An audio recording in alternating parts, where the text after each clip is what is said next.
আমি যদি তোমার জন্য আমার দাদি, বাবা, মা সবাইকে ছাড়তে পারি, তাহলে তুমি আমার জন্য সব ছাড়তে পারবা? আমি তোমার জন্য সবকিছু ছাড়তে পারি। তাহলে আজ রাত 2টায় শান্তিপুর রাস্তার পাশে কাজ করে থাকবা।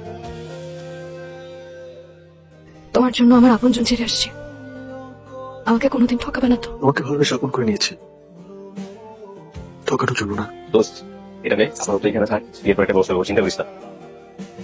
শুধুমাত্র তোর জন্য তোর দাদি আজ মৃত্যু সজ্জায়।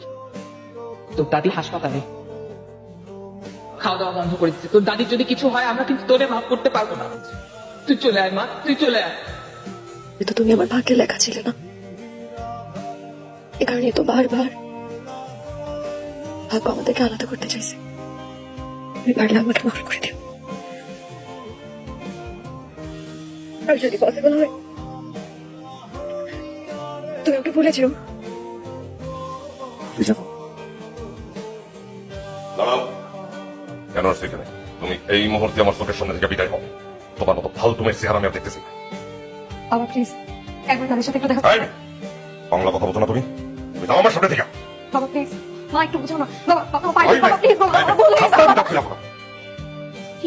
কি করতেছেন? মায়ের জন্য সব টাকা আছে, এটা হসপিটাল না। তোর মতো কুলঙ্গার আমার পরিবারে কেন জন্ম নিয়েছে? আমার পরিবার তোর কারণে ধ্বংস হয়ে গেছে। শুনছেন না, এমন করেন না, এমনি মারলে তো ছেলে মারা যাবে। চুপ করো। কার জন্য মায়া দেখাচ্ছ তুমি? কার জন্য? এ শুধু নিজেরটা ভাবে, আমাদের পরিবারের কথা ভাবে না। এই কুলাঙ্কারের কারণে আজ আমি আমার একমাত্র ভাইকে হারিয়েছি।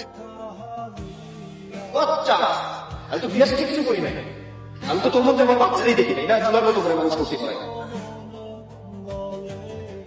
এত বোম করতে কি হয়েছে? আর কি আশ্চর্য, মেয়েটা বাইরে ছিল না, কি জানি কি। তুমি আজকে রাতে পর পেটের পাপা দেখতে চাই না? যা প্লিজ একদম আমার কথাটা একদম কলা টিপা মাইয়া ফেলাম, একদম কত কবিটা খারাপ লিখে লিখে আপনি শান্ত বসেন স্যার, আমরা ব্যাপারটা দেখছি। ওনাকে ভিতরে যান প্লিজ।